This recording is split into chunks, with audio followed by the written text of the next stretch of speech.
Welcome to ABG, Asian Boss Girl, a podcast for the modern day Asian American woman. I'm Mel. I'm Helen. I'm Janet. And Kathy.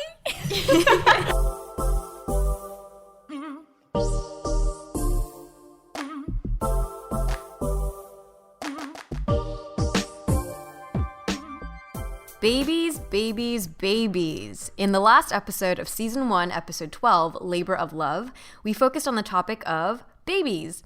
We fantasized about what it would be like to have children, from pregnancy to labor to the process of raising them. But because none of us are actual mothers, this discussion was completely hypothetical. Today, we are so thrilled to have a special guest with us to share her experience of recently birthing a new little human. You might know her from her YouTube channel where she vlogs and sings to over 300,000 subscribers, which she manages in addition to being an X-ray tech. And now, also a new mama. Welcome our friend, Kathy Nguyen. Woo! Yay, thanks guys. Hi, Kathy. Hi. Welcome. So honored to be here. Thanks so much for being with us. You are now our fourth guest Oh, I love it. on Asian Boss Girl, and you are truly an Asian boss girl. Oh, yes. yourself. Really? Thank you. Yes, you are. To what Janet just introed, you have over 300,000 subscribers on YouTube, over 100,000 on Instagram, yet you have this regular 9 to 5 plus job. Yeah. Right? I don't know how that happens. Like, I've always been curious, and I think a lot of our listeners also are, modern day working women who are trying to find this other pathway of like a passion project or whatever it is, right? Something that you have been able to find balance with. And I think it'd be good for our listeners to just hear, what did you start off with after college right away? And how did you get into X-ray tech? Well, after college, I had applied to be in this X-ray program, which around that time it took 3 years to get into the program. Oh, wow. So there was three-year waiting list. Oh, wow. And it was during that 3 years was when the whole YouTube thing had happened. And so I remember watching Happy Flip and David Choi, and I was like, that's cool. I want to do that too. Yeah. And so I did. And one thing led to another, and then somehow was in the right place at the right time and just met the right people. And then here I am. And was it during that time that you did, Strangers Again is one of Wong Fu's most watched videos. That's crazy. And Yeah. all thanks to you, clearly. No. Not Philip. No. All Philip. But was that during that time, the 3 year That period? was, 2009? Yeah, I started on YouTube 11. Whoops. 2011. My first video was 2007. Okay. Oh. And then so I started off singing on YouTube, and then eventually as I kind of grew up, I guess, started vlogging about my life, and then about travels with my boyfriend at the time, and then husband, and then now we're married, and now we have a baby. And so that was your boyfriend back then. So you guys have been dating for a while. Yeah. And were you prepping for the tech program at the same time, or how did that come into play with all of the... So the whole YouTube, so I had taken a little hiatus in the middle of that. So in the first half was the singing part, and then the acting with Wong Fu. Then I took a break once I started the program, I took a break.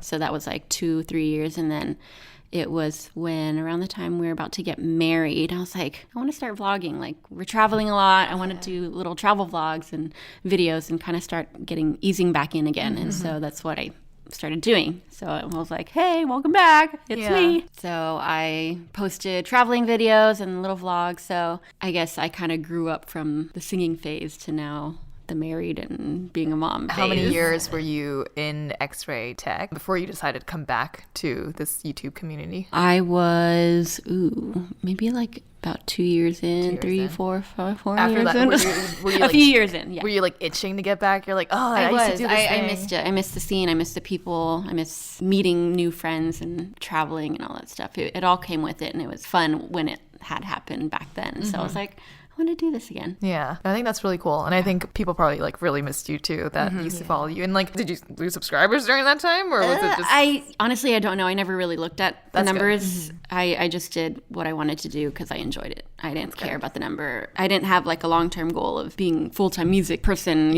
whatever. So I just did it because I enjoyed it, honestly. That's so cool. Yeah. I think that's also really rare to hear, because I feel like a lot of people that we know who are YouTubers and who are musicians want to make it full time, but you were I was not on that. You were just good. No, got all these it was people just a following you. hobby. It worked out like, yeah, it Just just a worked side out. hobby with 1,000 followers. I know, right? here. Lord. It's also a great lesson for our listeners that you can pursue a passion project and take a break and come back to it. It's not like you don't have to fully, you can balance it in that way. True. Yeah. It was nice because I made my own schedule. Like I didn't commit to like, oh, I got to post every twice a week or whatever. Like when I was able to, I'll post something. If not, then whatever, And coming from like an Asian background, did your parents ever say, like when you first started off, you had kind of an excuse to be like, I can't work for 3 years, and so this is what I'm going to do. But were they kind of like pushing you into a certain direction that was not YouTube, or were they really supportive of you? They were actually really excited to see like how much exposure I was getting around that time when I was getting, all the little views and,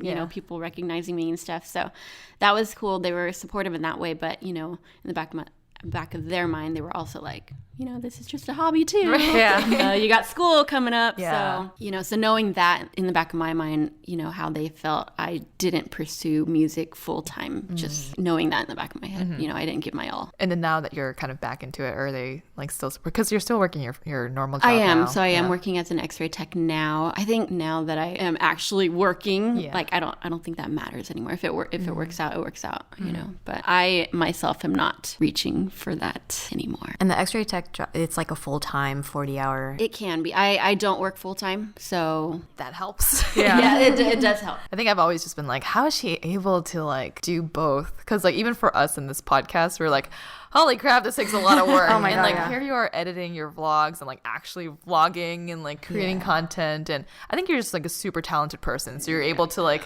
just sing as if it's like for us, if we were to sing, we'd edit it for like 10 hours. Oh yeah. Or more. I mean, that probably explains why I don't post that often. It's like once every few months I'll post something. That's because I'm really busy. Yeah. So yeah, I'm editing while I'm working or with a baby, but it takes months until a new video comes out. So I didn't know that you were like studying to be X-ray tech as you were doing YouTube. Because when I first like found out about Cathy, like it was because like the YouTube channels I'd watch. I was like, oh, Cathy, who's this? And then I watched her videos. I mean, I loved your voice. So I didn't know at that time you were actually studying to do something else. Yeah. It's the first time for our listeners to know that about you as well. Because I do think when like you see these YouTubers, you assume like they're pursuing this full time. This is their passion. It's just like, well, actually, no, you're like just doing this for fun. You had, like Helen said, you just had to be really good at it. Yeah. Oh gosh. And it's all self-taught, right? Or did someone like guide you to? Yeah, self-taught. Dang. I know, I wish I had a voice. Boss lady. No, not at all. Thank you, though. And now you have a baby, so you've added another thing to your schedule. Like, how has that been? So everything else is in the back burner now. Shifting of priorities, right? Yeah, so priorities definitely have shifted even more so. So baby has taken over my days. Baby Isla. No. That's a pretty name. Yeah. Thank you. How did you come up with that name? It's a very unique Isla. name. So Isla, spelled I-S-L-A. It was named after a place in Vegas. Yeah. It Cathy's was, always been very ratchet. it's one of those steak and eggs spots out in Vegas, and Mikey and I had a lot of memories out there. So I was like, oh, if we had a kid, if it was a boy, Ellis, and then girl, Isla, named after Ellis Island. Whoa. It's pretty. That's such a sweet story. Yeah. I know, weird, right? No, But it's actually super. That's like very was my story. meaningful. It's not just like I like the sound of the name. True, There's and a that story too. to I was it. like, oh, that's kind of cute, Isla. Was he on board like right away? He's like, girl, Yeah, he was, I want to he name it was. like Stephanie or No, something. no, he was. That was like the go-to spot every, whatever. Did you guys go to Vegas a lot? It was one of those like Escapes. easy escapes. Yeah. While we were dating. Yeah. I was telling Cathy because before we got into recording, I was like, asked her how she named her daughter. And I was like, yeah, Isla's it's not a common name. And I don't know any Asian American women named Isla. Is there anyone named Isla? She's unique. Well, before I named her, I was looking up hashtags on Instagram to see if there's any hashtags. There are hashtags and handles that are Isla, so there are out Islas there. out there. I just don't know anybody personally, so I was Right. like, cool. Isla because it sounds like I love you. Yeah. Oh, she's going to get a lot of boys saying that to her. No. Just kidding. No boys, not until college. Is Mikey already really like the protective dad? Because like a daddy's girl. Not yet. I have a feeling he will be though. Yeah, for sure. I hear it from my sister. Like I hear it's harder for the men in like when for newborns because they're so attached to like the mom and so like reliant on the mom and like they can't really react to the dad and they're just kind of like, what am I supposed to do here? I just have to like support and I don't feel like I'm really giving anything that's like truly helpful. So yeah, in time though. So let's take it all the way back to, we want to hear everything about your pregnancy, labor, being a mom now. So did you guys plan the pregnancy or did you have like, were you aiming for a certain period of time to just post-marriage or kind of how did all of this come about? Yeah, so we did plan. We knew that we wanted to have a baby after we did some traveling. Yeah. Which we did. So we got married in 2015 and we got to travel for about like 2-ish years or so. That sounds amazing. And then, so we got to do some traveling and then it was the end of last year where we're like, all right, 2018 is the year we're going to start trying. Yeah. And so January we took one last cruise trip and then that was that. We found out we were pregnant in February. So the cruise trip was that last cruise trip, you know? Yeah. It didn't happen on the cruise, though. It didn't. People think it happened on the cruise, but it did not. Were you kind of shocked that it happened so quickly? Or Yeah, were you, totally. Yeah. I was like, okay, that was quick. I mean, some people don't. That doesn't happen all the time. So we were really lucky to have been pregnant immediately. And you had a whole like release video of you finding out about your pregnancy. Yeah, It's yeah. like the sweetest video. I know. Oh my gosh. I think I cried. Yeah, I think I did too. Just like his reaction. Yeah. Mikey's reaction, your husband, is just like, oh, that's such a sweet moment that you captured. We're both very emotional people, so we cry a lot. How did you find out about your pregnancy? So I was about 2 weeks late. I'm usually, irregular anyway, so I was kind of waiting it out. I was just like, all right, how much longer do I wait? And it was like that week he was out of town for a work interview or something like that. And so I was like, all right, I'm going to check on my own. I was like, oh God, it's scary. So I did. I bought a test and then I was by myself. Checked it and I was like, no. I was like, okay, I'm gonna check another one. Yeah. Like, oh crap, I am. Like, how do you react when you're by yourself? Do you cry? Do you scream? Do you laugh? Yeah. Pull out a camera and start recording I was like, I kind of want to just vlog this moment too, so I did. And I mean, my reaction on the video was not as intense as people have done it, but yeah, I found out on my own, and then I waited a week after to tell Mikey because I wanted to I was like, how am I gonna tell him? I wanted to do it in a special way also too. Right. So took a week to tell him. He's like, you took a week? You knew for a week and you didn't tell me? Did you tell anyone else during that time? Actually, I did. I actually told my boss before I told my husband. Oh my God. Yes, because I am boss an girl X-ray. right here. I work as an X-ray tech, so X-rays I wanted to make sure, I take the proper, steps to protecting myself. Yeah. So I told my boss, and so I had to, get an extra badge and all that stuff. So I had to tell her first. I was like, this is weird. Yeah. So I did have to tell her first.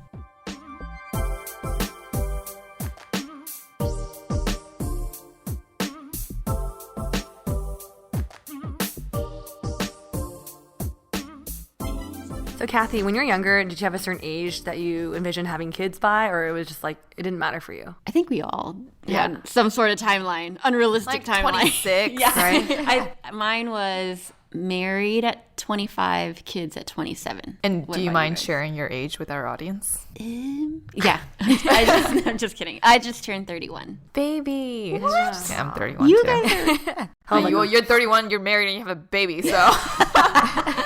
Wasn't too far off the mark. Yeah. What about you guys? Probably Timeline? about the same. 25, So I'm like 27. way more delayed. Yeah. Yeah. I mean, I think times have changed. Yeah. A lot, yeah. The age has moved a little further towards the 30s. And then people don't really care anymore. Yeah. Well, yeah. Sort of. I think when I was younger, I was similar to you, like Yeah. the 25, 27. And then as I get older, and I'm like, hey, that's not happening. Yeah. It's like getting pushed out a decade pretty much. It's okay. But yeah, I think that is kind of more popular thing that's happening nowadays. So I'm still aiming for my 30s to have kids and get married and find someone. You All, don't all the have- stuff. wow. All that stuff. Lots of ambition from all in the next 2 years. I'm like goal oriented, So I'm trying to hit that. Baby oriented. Yeah. Oh, I had a question. We talked about it in episode in season 1. Like, I tend to fantasize about, what kind of sex of the baby do I prefer to have? Did you want a girl or a boy first? I was 49-51 girl, like percentage-wise. I was like, I don't mind, but a little bit more of a girl. Yeah. Yeah. Not for any particular reason, but it's just like, just just want a girl. Yeah. And did you have like cravings? Because I hear like you get more like sweets cravings when you are pregnant with a girl. I did not have any cravings. Actually, I had no appetite. Oh. Yeah, it was. Oh, I've heard of that. Yeah, happen for I was women, like, too. did not want to eat, and I love food. I love to eat, and I was like, nah, that doesn't sound good. Just That like doesn't nauseous. sound Do you good. feel nauseous? I didn't get nauseous. If I did, it was very mild. Yeah. Nothing too crazy, so I was lucky in that end. But no cravings, no morning sickness, really. Dang. Kathy, if you could share with us pretty much the pregnancy experience. So from day one when you found out you were pregnant all the way through to, right before you're heading to the hospital. Yeah. So disclaimer for you guys listening, my pregnancy journey was unique. I mean, as everyone's is. I guess I can't say it's the most typical sounding pregnancy. So, I mean, I think it's a good way to kind of share this story so that you don't expect the good all the time coming out of, pregnancy stories, because ours was a bit of a roller coaster ride. And I think that's really cool that you're open to sharing that story because we do need to normalize these conversations a little bit more, right? Yeah, Like totally. a lot of us consume media that just says, "Oh yeah, I just popped out a Everything's baby." great. Oh my Yeah, God, yeah, I yeah. just slipped out of my vagina. Yeah. Exactly. That you probably just didn't hear the happen. part. You hear the part where you're pregnant, and then you give the birth. But Exactly. The in between, there's a lot that goes on, and for us, there was a lot that kind of went on. More so in the beginning ish. This will be my first time kind of explaining the story, so this will be Exclusive content. Wah, wah, wah. nervous. Don't be nervous. So in the beginning, it was exciting. The first 12 weeks was exciting. That was when we found out, and then trying to figure out how to tell your family, friends, announcing it, finding out the gender. All that was great. And then it was around maybe like the 20-week mark where they start doing some testing. 20 weeks, they do something they call an anatomy scan, where they start measuring the baby. And we had been told that the baby was measuring small. So I was like, okay, small, whatever. And then after that, I mean, this is all in one appointment. So baby was measuring small. I had something they called a placenta previa, which is where the placenta is covering your uterus. That is more of a problem towards the end, where like if you were to give birth, you might have to get a C-section. Right. Okay. So I had that, and then I also had cysts in my placenta, and I was like, what the heck? So all in one appointment, I had found all that out, and I'm like, what did I do? Like, what am I doing wrong? Am I not eating enough? Is that why baby's small? That was rough for us. So it was maybe about a month period where there was a bunch of testing going on, and like, of course, being first time mom, you don't know. Yeah. People don't tell you these things, So I'm researching things online. I'm like, is this okay? What's normal? And in my case, like the cysts were very unique. Yeah. Like I couldn't find anything online about it. Oh, okay. And what was interesting also was that the doctors were like, we don't know what these are. And I'm like, my oh gosh, God, that's come not what you on, want your know? doctor So I'm like, to hear from your Lordy. doctor. Yeah, so that took a toll on me. And also with what I mentioned, the placenta previa, like I'm not allowed to do strenuous work. So I started my disability early. So I took work off. I started disability in July. So pretty early. So I was home, not doing work, like I can't lift and stuff like that. Right. The following months, I had lots of doctor's visits for, follow-up and checkup and measuring and stuff like that. So everything was still there. Like the cysts were still there. Baby was still measuring small.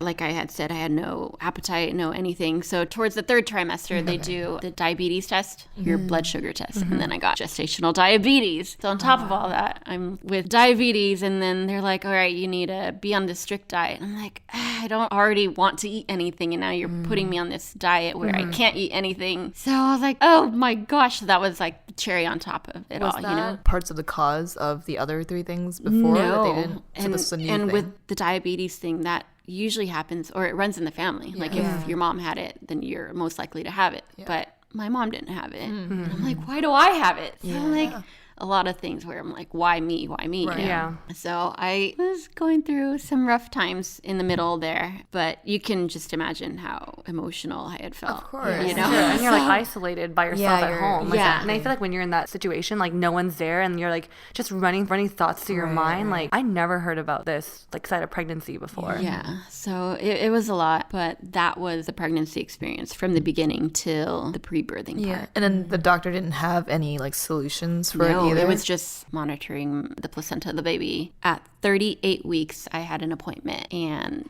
the specialist was like, all right, so at this point, I think your baby's going to be better nourished outside of the womb. So I had to get an induction. My estimated due date was October 17th, and I came into the hospital October 7th to get my induction. And what is an induction? Induction is when they just kind of force the baby out, Is it like unnaturally.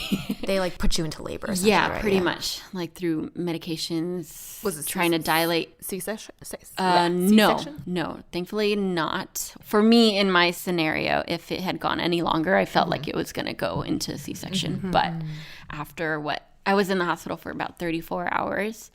Active labor, about 21 hours. Holy Oh my God. freaking Oh, crap. Lord, Wait, yeah. so what were the methods they tried to do to So, induce? okay, so October 7th, 8 o'clock in the morning, I came into the hospital. So with me, I was always hoping, when you're pregnant, water breaking, whatever, Yeah. I didn't have that experience. I had I'm going to wake up in a shower, get ready to give to birth the today, hospital. So I'm like, I kind Scheduled of wanted birth. that, Right. oh, my water broke Yeah. moment. I just broke all over the carpet. I didn't have that moment, but I was able to prepare in such a way where I was ready, We came in, that was Sunday morning, and obviously my body wasn't ready to give birth, so they have to, give you medicine and all that stuff. So the first part of it was putting like this pill on your cervix to try to get your cervix to dilate. Okay. And that was like 12 hours of that didn't hurt, but it was just a long process. And it was just a waiting process that did not progress within the 12 hours. What does it which do? Does it should've. just like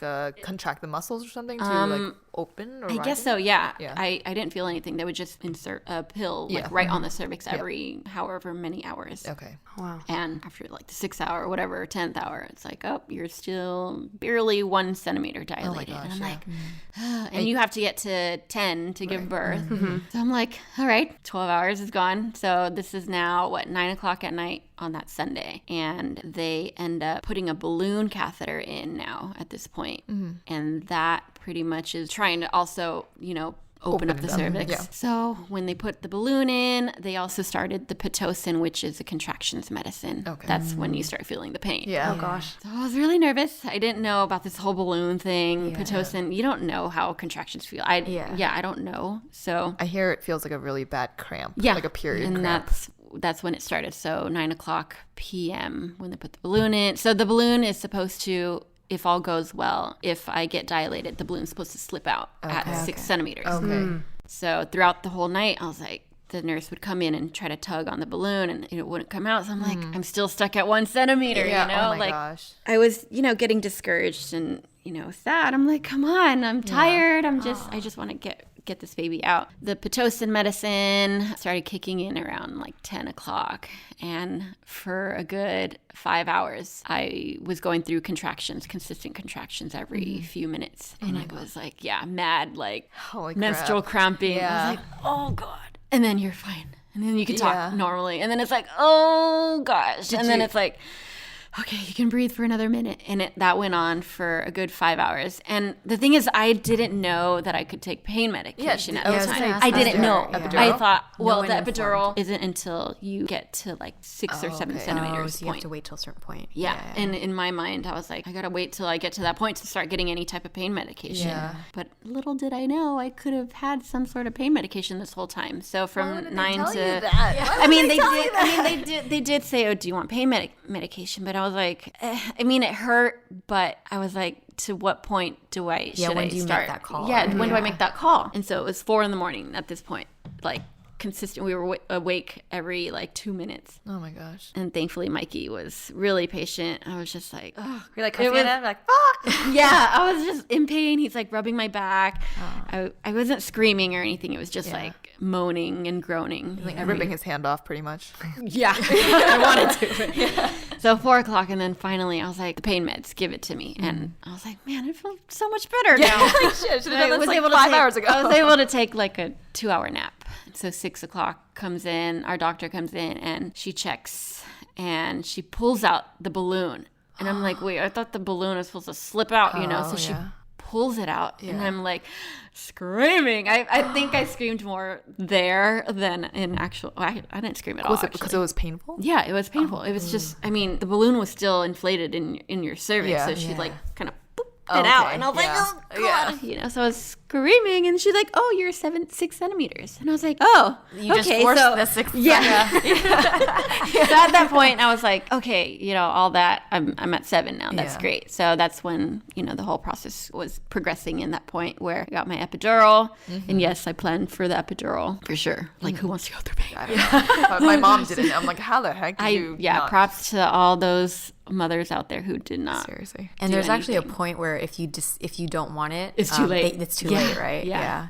And I was like, Oh, is that? give it to me. Why is that the case? Because it's like harmful to Yeah. I think it is. I think it is. pregnancy, Yeah. or? Yeah. So you have to decide that early or else Oh, it's wow. too late and you can't get the Okay. epidural. I see. So I knew from a while back that I was going to get the epidural. So I got the epidural, body felt numb. So at that point, I don't feel anything anymore. Were you like exhausted by this point? Because this is like Yeah. what, 20 hours in? Yeah, 30 hours? about Yeah. 24 hours already now. That morning, I was 7 centimeters. I was like, cool, this should happen by noontime or something. Yeah. Like, can I get some lunch? Every few hours they'll come in, and I was unfortunately stuck at 7 centimeters for another however many hours. And it wasn't until 6:30 p.m. was when Oh my gosh. I was ready. Oh or my- 6 o'clock. Yeah. And I was ready to did they push. keep giving you the balloon catheter? The balloon was done at that point in that morning. So once she took it out, I was done. So how did it get wider? I guess with the Pitocin, the Oh, okay, contractions. okay, medi- contractions, medi- okay. Yeah. I mean, at that point, they had given me so much meds. Yeah. And epidural, I had to get 3 doses of the epidural because it kept wearing off because it Right. took so long for me Yeah, to give yeah. birth. And so my body was in so much stress. Yeah. I was shaking, quivering. I had chills. And finally, 6 o'clock comes along, and then doctor comes in. She's like, put your legs up and push. And I was like, Yeah. okay. And I thought it was a practice push, but Right. she was like, all right, we're going. Oh my I was God. like, and I was like, oh, this is really happening. And then all these people out of nowhere rush in, right? Exactly. I had my sister-in-law in there. Mikey was in there. Like 2 nurses, like 3 more people come in. Yeah. And I'm like, What all the right. heck? I guess that push was not a practice push. It was Yeah. the push. Actually, so do the contractions already start bringing the baby, getting the baby bringing ready? the baby down. Okay, so it's not like there was another medicine that forced the baby to start coming down. No. The contractions do it. Yeah. Okay. So- Wait, I had a question too. Like, I remember you telling us during your pregnancy, like you had like the diabetes and all the other stuff. Has that affected like how you gave birth? where the induction came in, yes. Oh, got So induction because the baby was small, so they felt that she was going to grow better outside. The cysts, they were growing inside the placenta, which was a cause for concern because they were like, maybe these are what was causing the baby to not grow inside of me. So that diabetes wasn't a big issue because my numbers weren't that over the range, so I wasn't too worried about that. And the placenta previa actually settled itself before I gave birth, so the placenta had moved away from the cervix at that point. Okay. So I didn't have to go through the automatic C-section. I'm like on this roller coaster with you. Like, oh my God, is everything gonna I be feel like I'm okay? in it with you right now. It's not over. Yeah, so what happened next? Like the pushing part. So yeah, the pushing part. You're like, I feel so exposed to the world. Right? Yeah, I mean, at that point, your bottom half is exposed. You don't care anymore. Yeah. You're just like, Get it out. Get it out. fine, whatever. Bright freaking light on my cooch. Like whatever. So, and then the pushing part, I don't know if they really taught us in the class where the pushing part is you push as if you're Taking pooping. a Yeah. dump. I didn't know that. Well, I mean, I did, but then no one really confirmed that. Yeah. either. Yeah, It was like push. And the first part of it, I was pushing with my face too much. Like if that meant like your face like, started, you were yeah, stressed, like it was. yeah. I was pushing the muscles wrong and- way. I guess you're just like no, tensing push as if probably. you're pooping. And with the epidural, you don't feel anything, so I don't even know if I'm Yeah. pushing the right way. Oh, right. But aren't they supposed to take down an epidural so you can actually start feeling? Yes, so Yeah. that was the other thing because I had so many doses of the epidural at that point. The epidural was still going real Oh, strong. shoot. Yeah, so I you- didn't you know start- what I was doing. You start Yeah. pushing out of your I face. was like, I instead am of- pushing. Exactly. You're like, I'm I pushing am with everything I can feel. I am pushing. So 30 minutes in, the baby was out. Oh my gosh. And I was just like, I am pushing, Yeah. Baby came out and I didn't, go Was for it easier because she was smaller? I mean, I guess so. Yeah, I I guess don't know. you don't Yeah, I know. don't I didn't know. Wait, can you feel her coming out of you? You feel pressure, a little bit of pressure. But yeah, not feel. Yeah. I can't even imagine feeling. Oh, no. Yeah. No. Because how Without the epidural, no. how much did she weigh when she She came out measuring 6 pounds, 3 ounces. So, I mean, not that small. Yeah. They made it seem like she was really small, but 6 was not that crazy. Wait, did you have Mikey?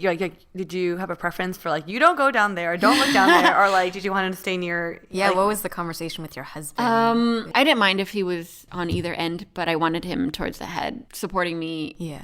like next to me. How about you your know. sister? Is it? My sister-in-law was, they're both on both sides of my face. Like, yeah. So both encouraging, push. Yeah. It was some crazy times. So baby comes out, and I didn't know this because I was laying in a position where I couldn't really see down that way.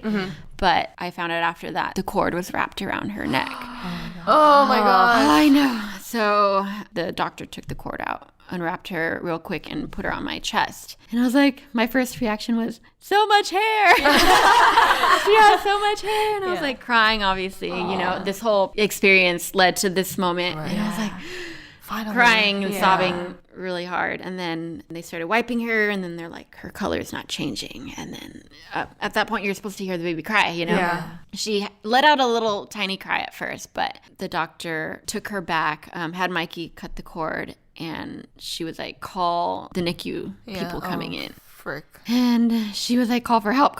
And in my mind, I'm Oh my like, God, that's if not the doctor's something I wanna screaming hear. out for help, I'm like, oh my gosh, like, what's going on? So they brought her to where they put the newborns on that table thing. And thankfully, I mean, everybody came in, and she turned color immediately and started to cry. They had a suction, and she had a lot of fluids in her chest. So they had to do all that. And then just traumatizing moment, my you know, God. just Yeah. seeing from afar your baby. My baby was like away from me. I didn't get to really hold her.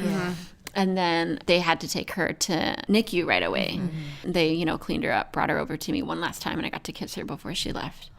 So I didn't get that, you know, initial mother bonding experience in the beginning. Yeah, the skin to skin, I didn't have that. So that was rough. And then, I'm getting there too. I know. So Mikey was next to you the whole time, or was he in the NICU like with her? he went back and forth. He was recording like videos and taking pictures of her for me.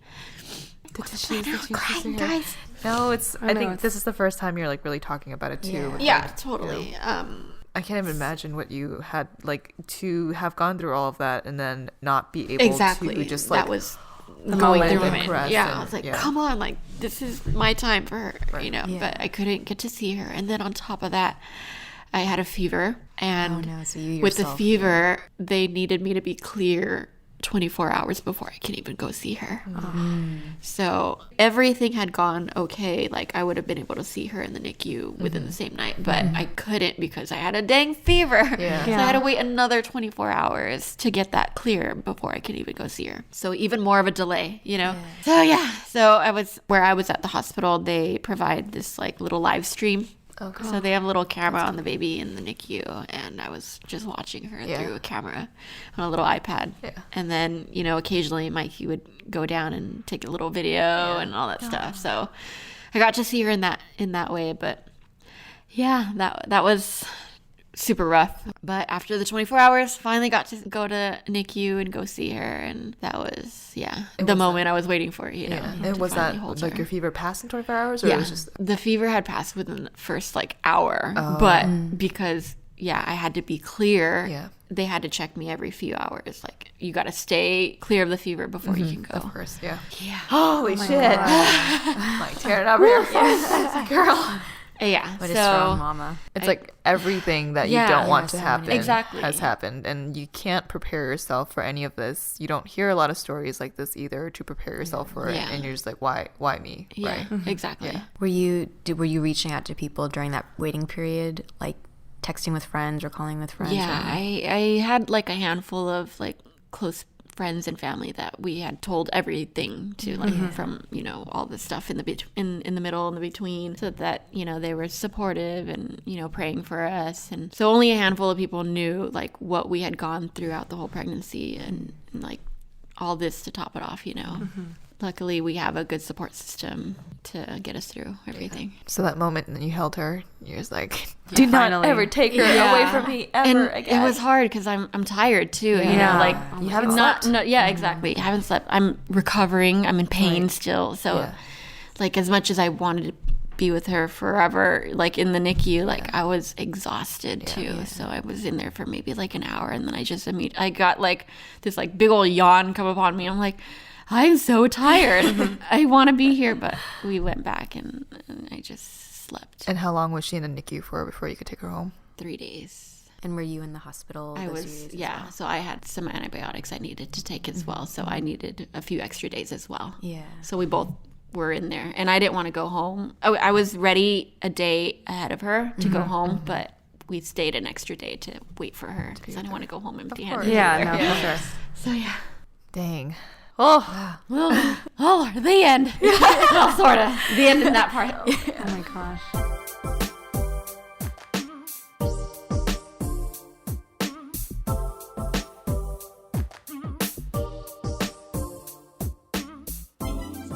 When she was in the NICU, was Mikey allowed to go in to see her while you were recovering? Yes, definitely. And it was hard for him because he didn't want to hold her without me being around. So we both got to hold her when I was cleared of my fever. That's good of him too, because he knows that that's like a shared Like a special like moment. experience that you both wanted to have. Do you feel like you like love Mikey so much more after that whole experience? Yeah, It's just, like, definitely. this We someone- both just appreciate each other so much more, you know. Just after all of this, we talk about it like we don't want to ever have to go through that again. Yeah. So we even talk about like, are we going to have a second baby? Do we want to go through the possibility of having to go through this again? I don't want to do it again. Yeah. But, you know, I can't think that far. Right now, I don't. Right now you do. Right now, I don't. But, you know, ask me again in a few years. Season 6, we'll come back and talk to you again. Yeah. So we'll see how that goes. We're taking it one at a time for sure. Now that you have her and she's there with you at home, like, are there still things that are like coming up that you didn't expect? I'm sure there's like a whole host of just being a new mom and like having a baby in your home and all of that. Or you're like, I already went through the worst. This is all fine. You went playing great. Yeah. No, she's been a baby. Yeah. Typical baby. So, you know, after she got cleared, brought her home. She's healthy. She's happy. She's great. You know, after all of that, she's a good baby. She's healthy. She's a little warrior, we call her. Yeah. But yeah, everything's fine. I mean, they don't teach you how to be a mom, and they don't tell you everything. So every night I'm like Googling something at 3 a.m, like how to put a baby to sleep. Like you should check my You're like the history. most basic things that you're embarrassed to like show But anyone the thing else. is, I'm not alone. You Yeah. read these forums online, and there's so many moms asking what you think is the weirdest, stupidest questions. They're not, Right. because everyone else is asking them too. Yeah. So it feels good to not be alone in that aspect. How's like breastfeeding, and because I hear that that's like really difficult for some moms. I don't know if it was, you know, something that had affected me, but not being able to bond with her from the beginning. She was taken straight to the NICU, so they were feeding her formula immediately, and she was feeding a lot in there. So 4 days of not breastfeeding. Yeah. Is it because you were sick during that time, so they didn't want to use your... And then yeah. she was in the NICU, so it was hard for me to go back and forth to do that. But I was pumping and providing whatever I could for her at the time. But when we got home, breastfeeding has been a struggle. I can't say that I am breastfeeding right now. I'm exclusively pumping and giving her my breast milk. So she's getting my milk. Yeah. And also supplementing with formula. Yeah. Can't breastfeed. Yeah, it's latching issues. That's like a whole nother topic, breastfeeding. Oh my gosh. Seriously, like they tell you breast is best, blah, blah, blah. Like there's so many expectations of a mom, you know, breastfeeding, but it's not easy. And I've been hearing like more and more of that too, how that's like, that shouldn't be like the normal. You shouldn't like shame moms just because they can't. Totally. Like my sister she didn't know that she was not providing enough milk until her baby had to go to the NICU like 2 days after she brought him home. And I was there too with them. And he was my just gosh. crying all night. And she's like, I don't Yeah. understand why. Like, why is he crying? And they'd be so tired that they would fall asleep in their bed for like 5 minutes. And I would just be like kind of like shaking him a little, like, come on, go to sleep, go to sleep. And I'm like, what's going on? And then that same night they were like, all right, I think we need to go and see what it was. Yeah. Well, what's happening was that he wasn't latching on well, and he actually wasn't getting fed Getting enough. So yeah. he was crying because and she was just like, oh, I'm a terrible mom. Like, No, yeah. but like no one tells you that this is like a thing. Yeah. I think it's mostly in our generation that breastfeeding has become really popularized. But like when we were babies, like I don't know about your parents, but I think I was on formula. Like our generation, breastfeeding was not as like popular. Yeah. So that's definitely something I feel like that mothers should not be Yeah, totally. shamed for or. I'm glad I'm, in sharing my story because it's not easy. Like, in the beginning, you're like, I wanted to breastfeed. I was so into it. And, in the end, it just doesn't work out for everybody, Yeah. and it's okay. That's the Right. thing. Like, you got to understand that it's okay. You do what's best for you and your baby. You know what's best. Right. So. Dang, I feel like I'm still like reeling from your story of your pregnancy. Yeah. Like, I feel like I'm still like a little in shock. And like, I think for me right now, I just, after all you going through your labor story and like not being able to see her, like, are you guys okay now though? Like, is there any like complications like with you or like with the baby? Like, I know there's other struggles like being like a new mom, like, Googling stuff, but like, I guess health wise, are you guys okay? Yeah, I guess that first week was rough, going home. Because initially, I didn't get that bond, so I felt not connecting with her. Like, I was like, man, if only I was able to get that skin-to-skin contact, maybe this could have been better. Maybe I could have breastfed or whatever, So somewhat, blaming myself for things not going the way that it should be, quote-unquote, should be, but really there is no right or wrong way, So that was rough, on top of being a new mom, not knowing anything. I'm recovering. I'm in pain. Yeah. I was going to ask about that, Yeah. your physical healing, because Physically, this process for you was totally. really- Physically, emotionally, mentally, everything draining. Yeah. So that first week was rough. Yeah, recovery process was, and I'm still recovering. It's really, only 2 months ago that you Yeah. It's been 2 months. Yeah, I don't know how much detail. I want do you the want? details. Everything. The leaking, the peeing, just Period, right? Do you wear a pad? Yeah, so the hospital provides you with, mesh underwear and pads and little, what's it called, like witch hazel pads and stuff. Okay, yeah. To help it heal. Yeah. It's like medication for And it. Okay. like the spray, whatever, for you to clean yourself when you're using the restroom. So all of that, I used all of that. Yeah. Do they have to stitch you up? Or? I guess there's different degrees of tearing. I tore. They didn't cut or they didn't. Yeah, I tore. I guess it was a 3rd degree tear, which was painful. I don't know what that is, but 3rd degree, 3 is there's is- 1, 2, and 3, so pretty. It goes to 4. Ooh. So 4 is tearing past your butthole. Oh my God. So it's Third like how is far? third. Yeah, third is to the butthole. I think that happens more often than Yeah, we totally. think. It does happen. Yeah, and it's better to naturally tear. Yeah, that's what than they having say. Right. But if you can just imagine like the amount of pressure to tear it, Yeah. that just like gives you a vision of Thankfully, I didn't feel any of Yeah, that. right. But all I knew was she was doing something down there. And I was Yeah. like, what is she doing? My sister-in-law was like, oh, is she stitching you up? I was like, oh, no, I tore. yeah. I was like, I mean, I wasn't going to birth the baby, but whatever. Like I think Yeah. my sister, her epidural had just worn off when they were starting to stitch it, and I remember she was like all like happy and elated with having a baby, and she's just like, "The fuck? What the fuck are you doing down there?" She's like, "Give me more pain medication before you do that." That was another thing. The epidural, that lasted almost another 12 hours. Oh for my me. god. Oh wow. So my bottom half, I had to be carried around pretty much. yeah. Because you can't feel your legs. Yeah. Yeah. So that thing lasted forever, and I was like, "Is this supposed to wear off anytime soon?" This is gonna be forever. Yeah. So I didn't feel the whole stitching part, Yeah. but oh man, it was rough. But the scary part also after giving birth was going number 2. Yeah. I was like, I don't want to poop. I haven't pooped since Sunday. Yeah. And it's now Wednesday or Tuesday or Wednesday. And I was like, I haven't pooped. I'm going to have a big one and it's going to be painful. Yeah. But they give you like stool softener and stuff like that. So thankfully my first post birthing poop was okay. Is that a thing? Do people talk about that? I don't know. I don't know if that's we can talk about it now. I'm like vision like women that like tear to their butthole and now they have to poop after the stitching, like, and they're constipated. Oh my god. I would almost prefer like a tube up to get my poop out. Yeah. Yeah, at just that point. give me an enema or something. Yeah, seriously. Yeah, I can't imagine. But I was very scared. But I was like, I was sitting on the toilet, and then I was like, oh, I already went. That was a soft one. It was good. Are there any kind of like remedies that you're using to help your body heal? Do I have any?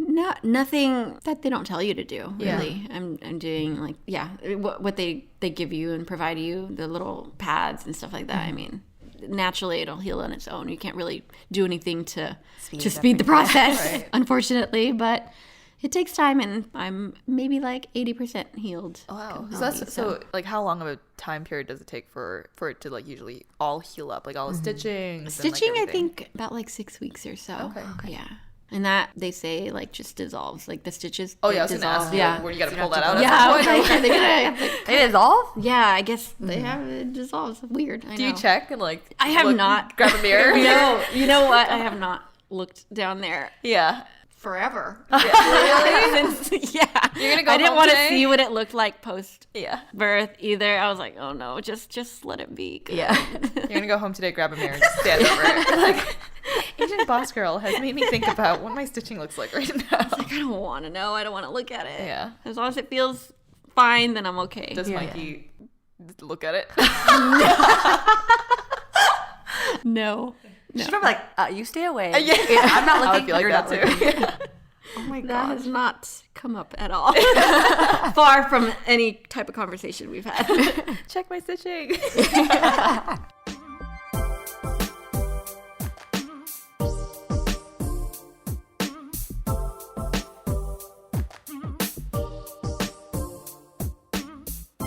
I mean, I don't want to scare anybody from having a baby. I think you what's good know. is that it's like other women who are going through something maybe at the same time, but maybe something different. They're like, oh yeah, like I feel like my thing is abnormal. Like she feels like her thing was abnormal. So we're all in this sort of together. Yeah. You know? I feel like I've actually heard a lot of just things that totally depart from this like fantasy of the experience. So you sharing that, I know there's going to be a lot of women that. So after all that, Yeah. we're great now. Baby's great. She's the cutest thing in the world, and we're just obsessed. I think every mom just thinks their baby's like the cutest thing. Oh, of course. But no, my baby is the cutest thing. Your baby is cute, super cute. What is the best part about being a mom? Like, no matter how bad your day is going, no matter like all the crazy stuff that's happening, like you just look at your baby and the baby smiles back at you. It's like the best feeling in the world. And like you just kind of forget about everything for that 1 second, and like you just made it all worth it in the end, you know. More tears. More tears. Just kidding, no more tears. What's like unexpected thing about being a mom that you didn't really anticipate? How much your motherly instincts just kind of kick in when you have a baby. Yeah, you're never ready to become a mom, but when you have a baby, you're just like naturally like, okay, I'm gonna do this. Baby's this, you know, like you know your baby ins and outs. Like you're like, oh, I could do this. I'm doing this. Yeah. Like you take it minute by minute. Yeah. And every minute something else happens. It's Exactly. Like, Everything's different. It's you can't. There's no. Like I've been saying it. There's no right or wrong. Everything's very. You go with the flow. There's no routine. You can't. Yeah. Every day is different, and you learn something new every day. And then you have your parents are close by? to Yeah, help out? both our parents are close by. His family, my family. Yeah, everybody's been really helpful. How has having a baby influenced how you see Mikey? Like, how is it? Has your influenced love our grown relationship? deeper, or like you're seeing a different Yeah. side of him now, right? Yeah, totally. You see, I mean, even prior to having her, I was just like, oh, I can only picture them growing up together, her being a daddy's girl, you know, like, stuff like that. So definitely, like, you know, when it's just them two, you just kind of like take a look and you're like, oh, that's so freaking cute, you know, like, That's like I that. used to see him as like a hot dude. Yeah. Oh, hot dad. Yeah. Gonna make it on that what's it called? Disneyland? Disneyland. Yeah, Disneyland. I know that. We'll make it there one day.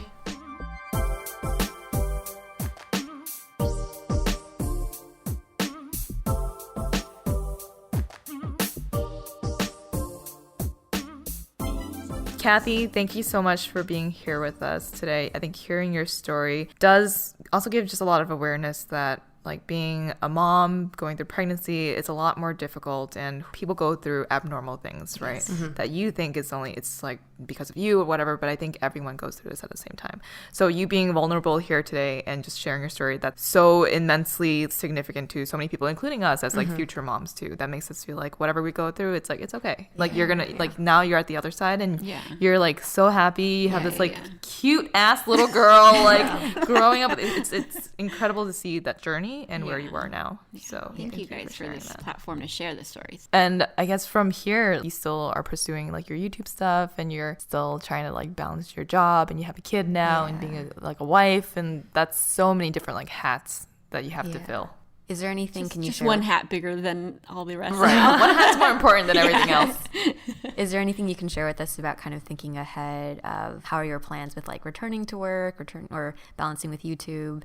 Or maybe not, you haven't thought that far ahead yet. Step one has just been kind of... Well, I do start back at work in January, so I'm dreading that. But we're already starting to plan our first trip with the baby. So we're itching to travel, because prior to the baby, we were traveling a lot. So that's, the next step is to plan a Hawaii trip next year with her. That's so And then cute. hopefully record and start vlogging, incorporating baby. Yeah. And that's the next step. What do you call it? Tiny little bigs. Little bigs. Hashtag so cute. I know. So cute. I feel really attached to Isla because like hearing your story, it's like how can I not be, after the struggle you went through. So I'll be following on Insta. Baby Isla. Thanks, guys. She appreciates it. And so just for our listeners, maybe if you could repeat what your handles are on social and where we can find you. Yeah, so I'm not really active on all the other ones, but the most active one, I guess you could say, is Instagram, and that's It's Cathy, Yee, it's ITS, Cathy with CATHY. It's Cathy. And then you also have a YouTube. Which is not very active. We'll follow your Hawaii trip. Is there like a handle on that? I don't even know. You could just search Must my know name, your Lil Sea username. Dog. Lil Sea Dog. I Okay. guess it's Lil Sea Dog. It's still Lil Sea Dog. I don't know if I That's so changed it. cute. It's still Lil Sea Dog. DAWG. Dog. Dog. Yeah, Lil Sea Dog.